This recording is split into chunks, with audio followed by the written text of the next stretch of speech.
Eu tenho a honra nesse momento de apresentar a professora Silvia Caldeira, da Universidade de Portugal, Católica de Portugal. Ela é enfermeira, doutora em enfermagem pela Universidade Católica Portuguesa, mestre em bioética.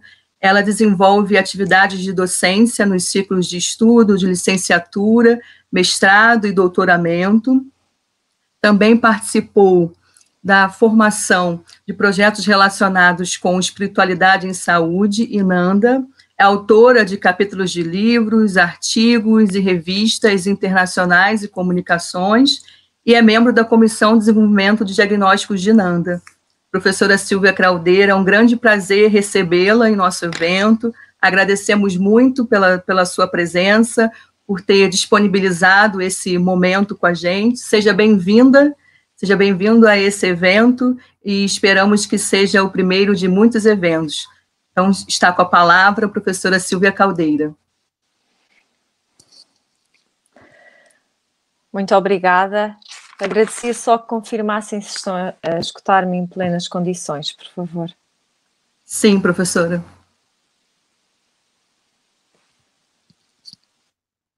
Estão a escutar-me? Sim, estamos. Muito obrigada.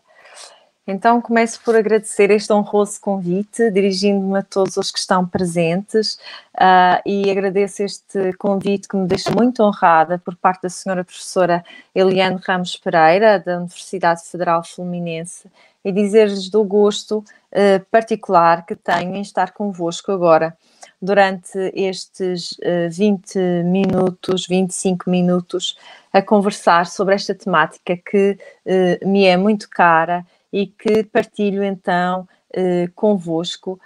Pelo que percebi, têm um trabalho muito consistente e muito desenvolvido no desenvolvimento da espiritualidade em saúde, neste núcleo de pesquisa em pesquisa qualitativa, emoções e espiritualidade e saúde. Penso que é um passo muito importante e aquilo que eu estive agora a escutar na apresentação da mesa foi verdadeiramente importante perceber como já estão estruturadas, mesmo a nível de formação, a nível de graduação, o que muito me espantou de forma muito positiva.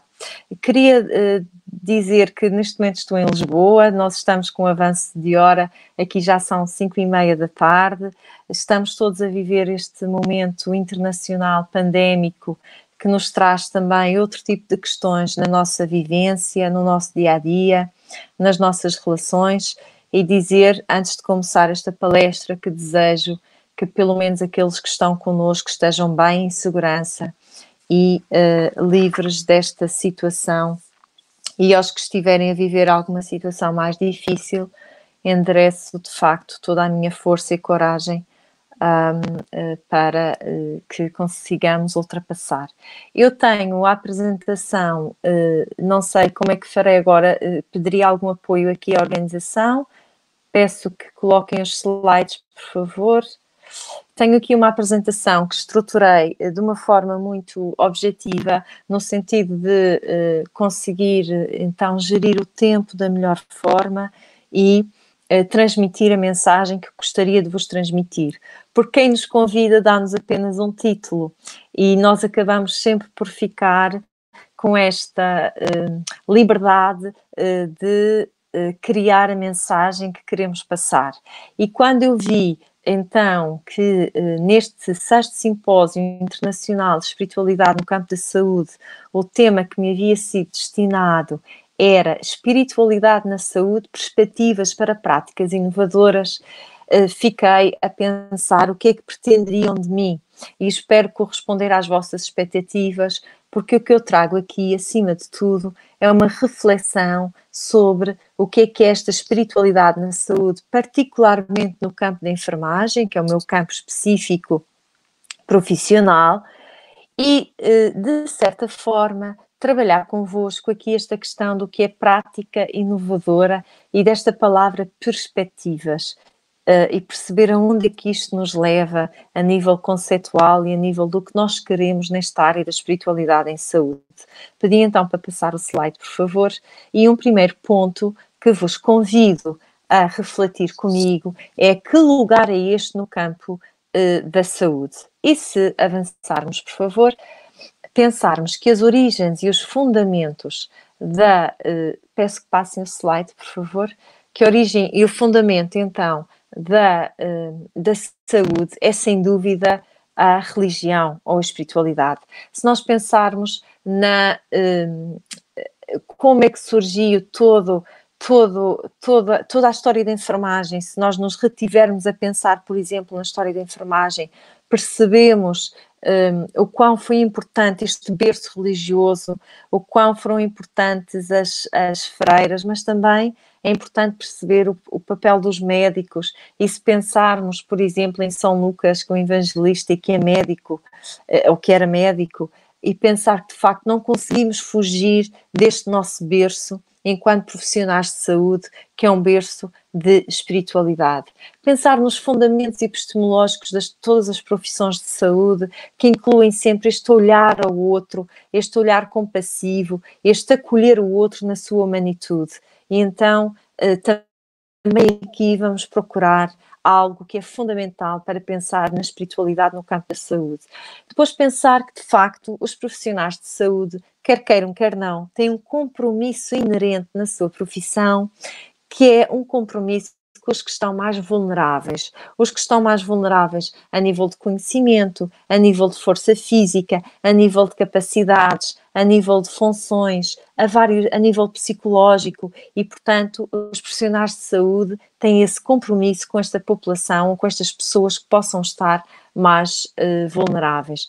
Também pensar que, inerente à nossa profissão no campo da saúde, há toda esta obrigatoriedade, eu não chamaria de dever, acho que é mesmo uma obrigação de olhar a pessoa como um todo e não apenas como uma parte. E depois, este primado que é fundamental, que é o primado do respeito, um princípio do respeito pela dignidade do que nós conhecemos como ser humano. Passem o slide, por favor. Ora, a condição de saúde ou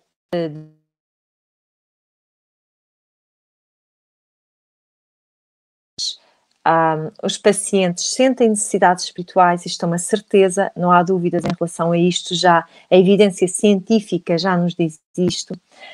Outra evidência científica que é muito importante termos em mente e da qual também decorre a minha tese de doutoramento, por exemplo, e outras teses que já tenho vindo a orientar, é que de facto a prevalência de angústia espiritual, ou como aí no Brasil chamam com mais frequência, sofrimento espiritual, é superior a 40%, por exemplo, nos doentes com cancro ou com câncer, o que significa que é um problema premente, é verdadeiro, ele existe e nós temos que dar resposta real e atempada a estas pessoas. Depois, se pensarmos no que é esta legis artis, ou bem fazer, ou o que é expectável da nossa arte enquanto profissional de saúde, eu tenho de responder às necessidades espirituais das pessoas, tal como respondo a outras necessidades que as pessoas me possam apresentar quando dependem do meu cuidado. Ora, daí que eu possa dizer que o lugar de cuidado, o lugar de encontro entre o profissional de saúde e o doente, ou o paciente, ou a família, ou a comunidade, é um lugar sagrado. O lugar de cuidado é um lugar sagrado, porque é onde se encontram os aspectos mais profundos e mais íntimos da pessoa humana. Peço que passe o slide, por favor. Diria então que pensar em espiritualidade, e desculpem, mas deixei a definição no original, é pensar nesta dimensão dinâmica da vida humana que se relaciona com esta experiência de procura de sentido, de transcendência, de conexão comigo, com os outros, com o mundo ou com o transcendente. Pode passar, por favor. E em forma sintética e sistemática, eu diria então que a espiritualidade é uma dimensão da vida humana que é essencial à saúde, é dinâmica, é individual, é universal, integradora e complexa. E tudo isto parecendo muito como direi, abstrato, é perfeitamente concreto no cuidado de saúde. É uma dimensão que é essencial no cuidado de saúde, porque, de facto, quem está doente, em particular em internamento hospitalar, sente-se mais vulnerável e tem necessidade. Eu costumo dizer que rezamos mais nos hospitais do que propriamente nas igrejas. E, de facto, a condição de estar doente, em particular de estar internado num serviço de saúde, é, sem dúvida, um motor para a vivência espiritual. Depois, é uma dimensão dinâmica, porquê? Porque a própria vivência, a forma como nós vivemos, as experiências que nós temos de vida e o nosso próprio desenvolvimento enquanto pessoas e mesmo em idade ao longo do tempo, faz com que nós vivamos a espiritualidade de diferentes formas. Ela é individual, porquê? Porque a forma como eu vivencio a espiritualidade é diferente da forma que outra pessoa poderá vivenciá-la. Eu tenho características muito pessoais que façam com que eu viva a minha espiritualidade diferente da outra pessoa. Porém, todos nós somos seres espirituais. De uma forma ou de outra, todos nós procuramos sentido à nossa vida, seja de que forma for. E por isso é que nós dizemos que a espiritualidade é também integradora, porque ela aparece na nossa vida todos os dias, pode até ser de uma forma pouco explícita, ela está incluída de forma quase inconsciente muitas vezes na pessoa que nós somos, na forma como vivemos a vida, porque ela integra tudo na nossa vida sem que tenha que ser explicitamente falada. Então, não deixa de ser uma dimensão complexa. E é muito nesta natureza complexa que os profissionais de saúde ancoram as suas dificuldades em lidar com a espiritualidade dos doentes. É porque consideram, de facto, uma dimensão complexa. Mas, de facto, os doentes internados, as famílias, têm necessidades espirituais que passam por necessidade de sentido de vida, de amor e relações harmoniosas, de perdão, de esperança e de força, de confiança, de expressar valores e crenças e de acreditar num Deus, seja que Deus for, se quisermos chamar uma entidade superior ou um transcendente que confira força para os momentos mais difíceis. E daqui, então, temos que a espiritualidade implementada na prática clínica, com os conhecimentos específicos de um profissional de saúde, com os recursos específicos de um profissional de saúde e com o objetivo de promover o bem-estar espiritual e ajudar a encontrar sentido naquela vivência, no contexto vivencial daquela pessoa, então eu posso chamar ao cuidado de enfermagem ou ao cuidado de saúde um cuidado também espiritual. E então o cuidado espiritual é o cuidado que responde e que reconhece a pessoa nesta sua completude enquanto espírito humano e não só enquanto corpo com uma doença e com partes que reduzem aquilo que efetivamente ela é. Porque a pessoa é mais do que as suas partes, a pessoa decide aquilo que quer para si, a pessoa é capaz de pensar, de acreditar, de decidir e de escolher, digamos assim, como vai encontrar sentido naquilo que está a acontecer. Portanto, temos aqui este conceito de cuidado espiritual que às vezes pode ser um pouco estranho aos profissionais de saúde, porque de facto pode ser muito associado aos capelães hospitalares, ao clérigo, ao clero, aos líderes religiosos e espirituais e pode ter uma leitura menos científica se um profissional de saúde falar em cuidado espiritual. Bem, de facto, o tema que me propuseram aqui para esta conferência, então, passando o slide e acabando esta introdução, o tema seria perspectivas para práticas inovadoras. Pode passar o slide, por favor, e eu quando retiro de perspectivas e de práticas inovadoras o significado destas palavras muito significativas, eu tenho aqui duas coisas, ou dois conceitos, se assim quisermos chamar, muito importantes, que é a questão do futuro, porque a perspectiva leva-me para o futuro, senão era uma retrospectiva. Então eu tenho aqui a questão do futuro e tenho prática inovadora, tenho algo que eu quero fazer, mas fazer de novo. E a questão é esta. A questão é esta, é pensar o que é que eu de facto posso fazer de novo em relação à espiritualidade. E é aí que eu penso que pouca coisa temos que fazer de novo. Talvez a perspectiva seja retrospectiva, seja voltar ao berço, voltar a competências que estão realmente radicadas na relação interpessoal e humana e voltando ao berço das profissões de saúde, possamos talvez fortalecer as nossas competências para o cuidado espiritual, porque é aí que a nossa prática será inovadora na atualidade. O meu desafio então é percorrer estas competências numa leitura baseada na revisão da evidência científica, mas também naquilo que tenho vivenciado, quer a nível de pesquisa, quer em orientação de estudantes em ensino clínico, quer nas aulas com os nossos estudantes. Temos então as competências relacionadas à comunicação, e a comunicação é aquilo que nos põe em comum, é aquilo que comunicar, é colocar em comum, é colocar junto, em paralelo, e portanto nós temos que, é tão inovador isto, de voltarmos a aprender a escutar. Não estou a falar a ouvir, porque todos os participantes desta conferência estão a ouvir-me. Não sei se todos estarão a escutar-me. É diferente. Precisamos de voltar a aprender a escutar, porque é um comportamento ativo, requer conhecimentos, requer disposição e é uma competência, a meu ver, muito necessária e fundamental para uma prática de um cuidado espiritual em saúde. Depois precisamos voltar a aprender a observar. Esta pandemia tem trazido uma coisa muito importante a nível de oportunidade, que é nunca olhamos tanto nos olhos uns dos outros como agora. Nunca fomos obrigados a olhar nos olhos uns dos outros como agora. Temos o rosto tapado e praticamente somos obrigados a olhar uns nos outros. A questão é, será que olhamos ou observamos?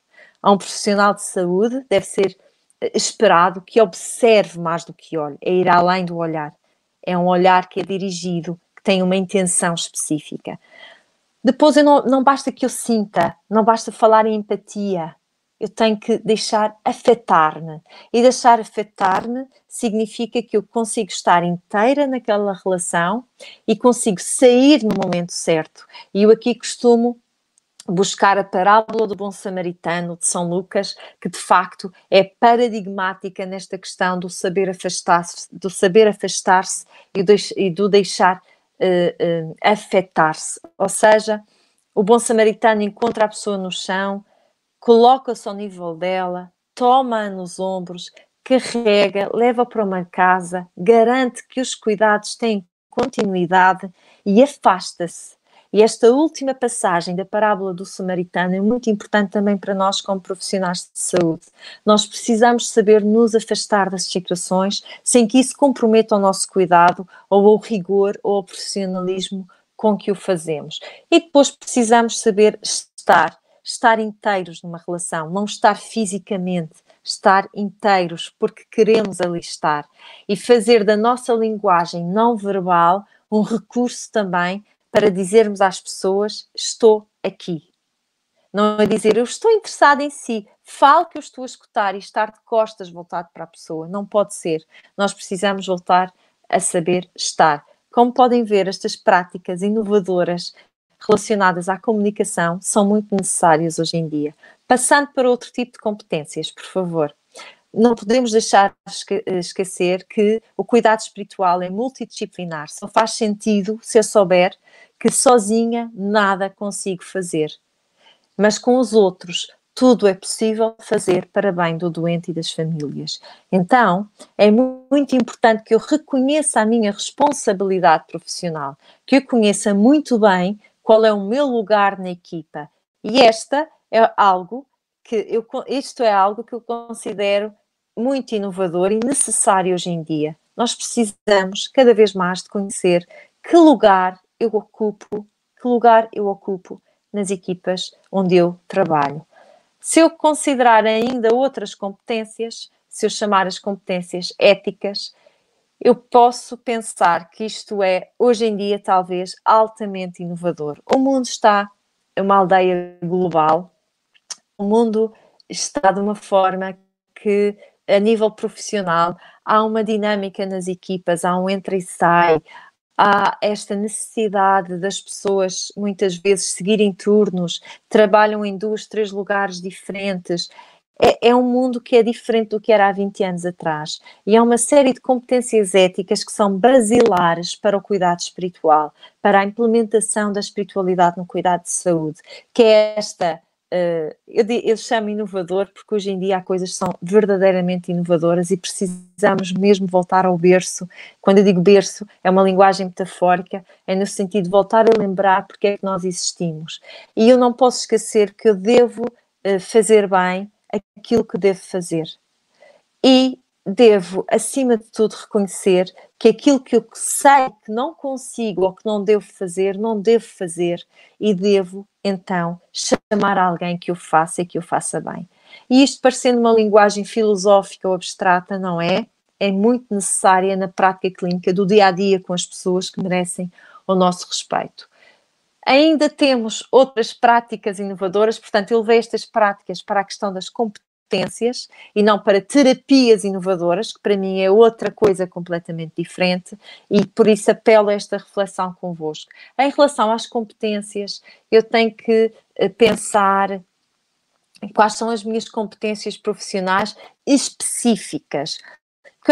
Quando eu observo um doente, o que é que eu estou a observar? Se é um doente que tem uma imagem de Nossa Senhora na mesa de cabeceira, se é um doente que tem uma oração, se é um doente que tem uma medalha, se é um doente que tem um crucifixo, o que é que eu observo? Será que eu tenho cuidado em olhar o ambiente, em detectar pistas que me façam perceber e diagnosticar alguma coisa naquele doente do foro espiritual? Será que eu tenho esse cuidado? Depois, será que eu tenho cuidado de me atualizar em relação ao conhecimento mais recente sobre as necessidades espirituais do doente, sobre o que é isto de espiritualidade em saúde? Será que eu procuro melhorar estas minhas competências?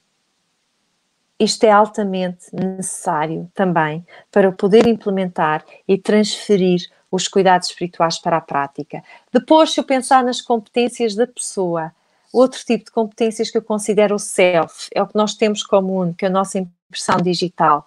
Porque, de facto, enquanto enfermeiros, enquanto profissionais de saúde, nós somos o principal recurso para o cuidado espiritual. Sou eu, enquanto pessoa, na pessoa que eu sou, com as minhas vivências, que sou o principal recurso para o cuidado espiritual. E a evidência científica tem-nos trazido isso, que aqueles enfermeiros que estão mais abertos à vivência espiritual e que a vivem de outra forma, de uma forma mais profunda, estão claramente mais despertos, mais atentos portanto, a avaliar as questões de espiritualidade nos seus pacientes e nas suas famílias. E pensar neste eu como recurso é pensar como é que eu me coloco na relação com os pacientes e com as famílias. O que é que eu levo de mim própria para esta relação? Será que o facto de eu ser profissional de saúde me transforma? Será que esta prestação de cuidados também me tem transformado enquanto pessoa? Ou eu sou completamente impermeável à minha vivência profissional? De que forma eu sou compassiva? De que forma eu transmito ou faço acontecer a compaixão nos cuidados de enfermagem? E isto são questões que nós temos que cada vez mais ter e discutir no seio da equipa disciplinar. Passa uma segunda parte ou uma terceira parte desta reflexão, mas é um segundo ponto, que é então pensar que perspectivas futuras são estas, então. O que há de novo? Passo ao segundo slide e lembrei-me aqui de uma oração do Padre Tolentino Mendonça, que era nosso vice-reitor da Universidade Católica Portuguesa aqui em Lisboa e que neste momento está no Vaticano e é o diretor da Biblioteca do Vaticano, e que tem uma oração muito bonita que diz assim: pede a Deus esta graça de ser de novo. E eu acrescentei na prática, porque os contextos mudam muito pouco, as realidades mudam muito pouco. Se calhar o olhar tem que ser mais introspectivo e pensar como é que eu posso ser de novo, como é que eu posso ser inovador nesta prestação de cuidados. Então tenho que, se eu pensar no mesmo esquema de competências, a nível de comunicação, eu tenho que estar e fazer-me próximo das pessoas. Eu tenho que utilizar as ferramentas de comunicação, nomeadamente estas que estamos a utilizar para nos aproximar de uma conferência, podem ser perfeitamente transferíveis para os cuidados de enfermagem e aproximar os pacientes das suas famílias e do seu núcleo de amor. E, portanto, isso é fundamental. Depois, e isto está dentro da comunicação, olhar as periferias e os mais vulneráveis. Pensar naqueles que têm alguma limitação na sua comunicação e como é que eu chego a eles com o meu cuidado espiritual. Quem não pode falar, quem não pode escutar, quem não pode se manifestar nem verbalmente, como é que eu chego a esses que estão como o Papa Francisco chama, as periferias, não é? Aqueles que estão mais distantes do óbvio. Como é que eu chego a essas periferias e como é que eu chego a esses vulneráveis? Depois, passando à frente na questão da equipa, outra forma de ser de novo é apelando aos gestores, quem faz o gerenciamento das equipas, que tenham um novo olhar, uma nova perspectiva, um novo paradigma em alimentar o sentido no trabalho na equipa. Fazer com que aquilo que não sai no nosso salário, no nosso vencimento ao fim do mês, que nós vamos ganhando no dia-a-dia em sentido no nosso trabalho. Voltar um pouco à questão da vocação e da missão da nossa profissão. Não estou com isto a dizer que as pessoas não merecem o seu salário, merecem e bem. Estou a dizer é que se fizermos isto, vamos ter um olhar diferente para aquilo que fazemos e acabamos por automotivar-nos a nós próprios. Depois é essencial que, além da formação externa, que hoje em dia abunda em Zooms, em Google Meetings, em imensas plataformas, que possamos também fazer uma formação mais interior, que as equipas também se voltem para a questão do autoconhecimento e não só na procura de formação externa para pontos a nível curricular, que se desenvolva também mais esta vertente mais interna de autoconhecimento e da pessoa que o profissional de saúde também é, e que nas equipas possa haver então esta cultura de humanização. Se eu pensar à frente na questão da ética, é fundamental que podem passar o slide, por favor. É fundamental que se compreendam os limites de cada um na equipa, mas ao mesmo tempo se potencie as capacidades de cada um para bem do todo.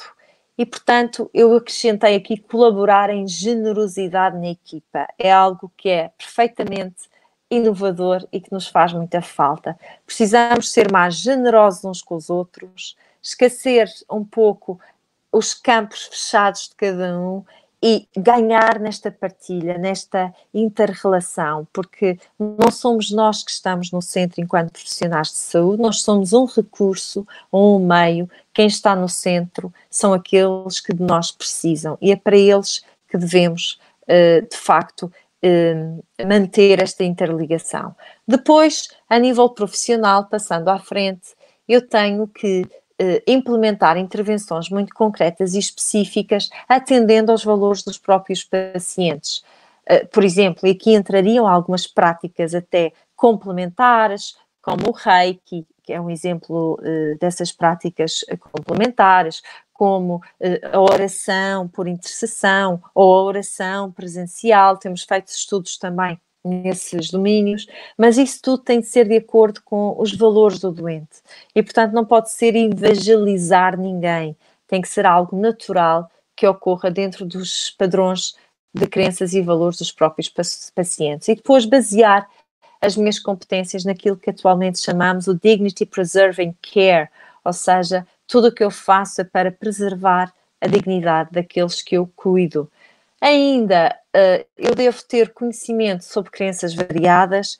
É importante que os enfermeiros, que os profissionais de saúde entendam que conhecer as crenças religiosas, filosóficas, espirituais das pessoas é tão importante como conhecer as suas preferências na alimentação, na nutrição e no exercício físico. E que enquanto não tivermos este olhar integrador desta dimensão, ficaremos aquém daquilo que chamamos um cuidado holístico. Passando à frente na questão do self ou do autoconhecimento dos profissionais, eu devo realmente, isto é mesmo fundamental e os estudos apontam para isto, é fundamental que os enfermeiros, os profissionais de saúde desenvolvam este autoconhecimento, conheçam-se a si próprios, conheçam as suas reações para poder antecipar as suas competências em determinada situação. E daí esta consciencialização de competências estar agregada a este autoconhecimento. E é fundamental o cuidado de si. Enquanto recurso de cuidado, se eu não cuido de mim, também em todos os domínios da minha vida, dificilmente serei um bom recurso para o cuidado. Então, passando à frente, eu penso que é importante avançar desde o compreender o conceito de espiritualidade, o que nós entendemos por espiritualidade, para promover uma intervenção eficaz a partir de todas estas questões que eu fui partilhando convosco em jeito de reflexão. Acho que quase acrescento ainda estas e passo ao próximo slide. Acho que há uma série de situações que eu deixo aqui em modo de apelo que não podemos deixar esquecidas, porque sem estas condições dificilmente avançaremos na implementação efetiva do cuidado espiritual nos cuidados de saúde, nomeadamente trabalhar em rede. Ninguém está só. Dificilmente hoje em dia alguém consegue implementar algo com sustento ou com bastante fundamento sozinho e, portanto, é necessário criar rede entre os profissionais de equipa, entre as equipas da própria instituição, entre instituições e até entre países. E isto é um exemplo dessa rede. Por isso, quando o convite me foi endereçado, eu não podia dizer que não, porque eu já estou neste paradigma. Acho que só em rede, só quando conseguirmos juntos falar destas temáticas, conseguiremos efetivamente implementar ou promover a implementação do cuidado espiritual na prática clínica. Segundo ponto, dentro deste, e passo ao próximo slide, é fundamental capacitar para a pesquisa. Não podemos continuar a considerar o cuidado espiritual como o cuidado que aqueles enfermeiros ou profissionais de saúde que são mais religiosos ou que têm mais pena ou um olhar mais misericordioso em relação aos pacientes têm. Não, isto tudo é verdade, mas só com pesquisa e com fundamento científico vamos poder efetivamente sublinhar a importância desta área e conseguir transpor para a prática clínica de uma forma fundamentada e não como uma mera intenção ou uma mera como diria, forma de estar na profissão. Não é isso que nós queremos. Queremos que este aspecto seja considerado cientificamente para poder ser integrado de modo profissional. Ainda outro aspecto que é difícil conseguir, mas que é necessário, porque sem fomento para a pesquisa, dificilmente conseguimos avançar também. E não é fácil conseguir fomento para pesquisas nestes domínios de investigação. Não é fácil conseguir fomento para alguém que queira estudar espiritualidade, pelo menos se for avaliado com juízes do campo da saúde. Se calhar, se for num campo teológico, será mais fácil. O que não deixa de ser como nós dizemos aqui em Portugal, um tiro no próprio pé, porque se nós queremos dizer isto é da área da saúde e é científico, ter que concorrer para outras áreas para poder ter fomento é também um tiro no próprio pé, diria eu, e temos de ter algum cuidado com isso. Mas se for por aí que tenhamos de começar, será por aí que vamos começar. Outro slide, que é a questão de promover a transferência. Aquilo que já sabemos tem que ser transferido para a prática. Aquilo que nós vamos descobrir nas nossas pesquisas não podem ficar no artigo científico, nem na dissertação e na tese no repositório das universidades. Nós temos que conseguir transpor isso para a prática clínica, incluindo enfermeiros da prática clínica, fazendo chegar-lhe esses resultados, ensinando aquilo que nós vamos pesquisando e deixando bem claro que nós devemos passar esta mensagem de fazer aquilo que deve ser feito. E o que deve ser feito, não há dúvida, que é manter este respeito pelo todo, pela pessoa integral que nos apresenta, que nos é apresentada pelos nossos pacientes, pelas nossas famílias. Portanto, esta é uma certeza e, portanto, nós só devemos fazer aquilo que deve ser bem feito. Depois, e estou mesmo quase a concluir, devemos aceitar, isto é, hoje em dia, é tão necessário, que é aceitar o tempo, aceitar as nossas limitações, aceitar as nossas potencialidades, fazer disso a nossa fortaleza e também aceitar que há coisas que não podemos mudar. E perante essas podemos contornar, ter a sabedoria da água e podemos ser persistentes.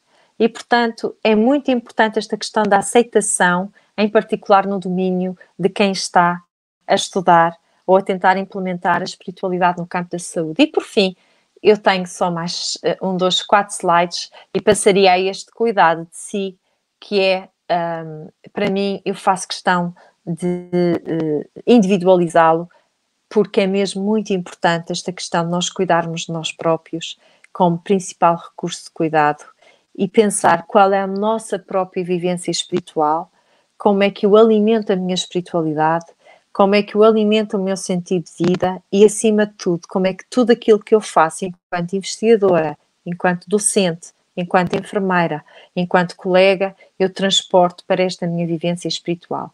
Em jeito de conclusão, apresento e de uma forma sintética, não vou de forma nenhuma passar por tudo isto, mas dizer-vos que aqui na Universidade Católica em Lisboa há diferentes projetos de investigação, um dos quais é o Spirit, que é coordenado por mim, que tem 5 dimensões de investigação, nomeadamente nós chamamos o IEOU, ele está definido em inglês, que é o Assessment ou Avaliação, Education ou Educação, Intervention ou Intervenção, Outcomes, ou seja, resultados no doente, e U, que é Using Resources and Management, ou seja, os recursos e o gerenciamento, a questão da liderança espiritual e da espiritualidade no local de trabalho.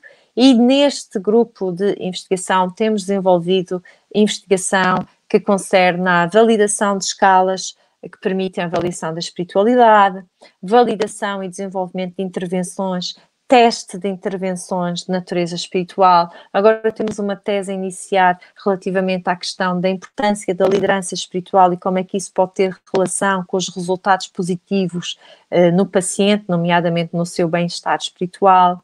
Temos estudos longitudinais para validar diagnósticos de enfermagem, como o da angústia espiritual. Estudamos em diferentes populações, desde o início ao fim de vida e luto, e, portanto, é um projeto amplo que nos tem dado muito gosto trabalhar. Temos outros projetos na Universidade Católica Portuguesa, nomeadamente um projeto específico de estudo da promoção da esperança, de uma colega minha, a professora Zaida Xarepe, que estuda o fenómeno de esperança. Portanto, o projeto dela é dedicado apenas ao estudo dessa necessidade espiritual, na qual tem desenvolvido programas de intervenção e tem-se dedicado muito até aos pais de crianças com doença crónica. Temos outros projetos relacionados com o conforto, um projeto grande até relacionado com o conforto no seu geral e não só o espiritual, e portanto deixo aqui também este convite a quem tiver interesse em conhecer a nossa pesquisa, a consultar o nosso site, o Centro de Investigação Interdisciplinar em Saúde, e lá encontrará mais informação. Por fim, e como futuro, penso que é necessário que consigamos mais evidência científica para termos competências certificadas em relação ao cuidado espiritual, para que o cuidado espiritual de facto seja sistematizado na equipa multidisciplinar, onde o enfermeiro, por exemplo, também tem um papel que é fundamental, onde o psicólogo tem um papel que é fundamental, onde o médico terá o seu papel fundamental, onde o assistente social tem um papel fundamental, mas que todos compreendam o que é que devem fazer no seio da equipa multidisciplinar, de forma a criar também maior visibilidade da atenção à espiritualidade, que neste momento ainda é considerada negligenciada ou omissa dos cuidados de enfermagem. E, portanto, era esta a partilha que eu gostava de ter feito convosco, era esta provocação e reflexão que eu gostava de ter feito convosco, relativamente àquilo que hoje em dia se fala, que é uma palavra muito usada, do inovador, à qual eu prefiro fugir e pensar, é assim tão inovador, procuramos fazer tanta coisa de novo, se calhar vale a pena voltarmos atrás, voltar a olhar as nossas raízes, voltar a olhar para dentro e ver que algumas coisas que fomos perdendo, ou podemos ir perdendo ao longo do tempo, quando retomadas hoje em dia, se tornam verdadeiramente inovadoras. Muito obrigada pela vossa atenção, foi um gosto muito grande partilhar esta meia hora, julgo eu, convosco, e fico disponível para tudo aquilo que precisarem da minha parte. Muito obrigada.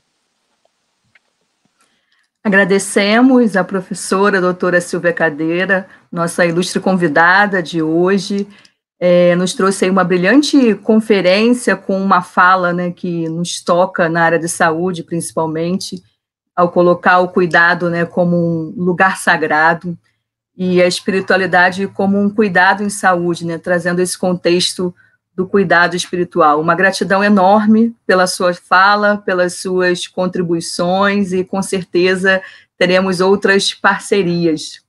Então, muita gratidão por esse momento. Nós colocamos no chat que as perguntas dos participantes serão encaminhadas pelo e-mail, para que não venham prejudicar o horário dos outros palestrantes. Muito obrigada, professora Silvia, por ter aceitado o nosso convite, pela sua presença e por compartilhar conosco suas experiências, reflexões e conhecimentos. Uma gratidão enorme por esse momento.